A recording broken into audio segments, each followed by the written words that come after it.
Well, welcome to Nana's Happy Place. And yes, I'm wearing my engraver glasses. And I am actually making a saw blade or engraving a saw blade that I painted. So I will let you see that just a moment.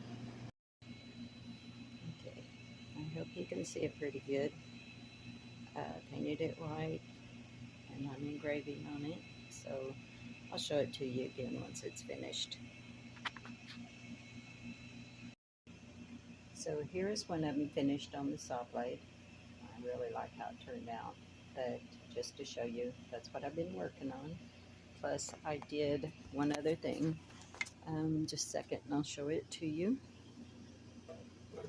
And that was, I cut this out of wood and then, well, I engraved it and then cut it down. I'm putting magnets on the back so that it can go on my refrigerator.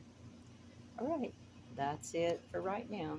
Thanks for watching, and please like, subscribe, and comment.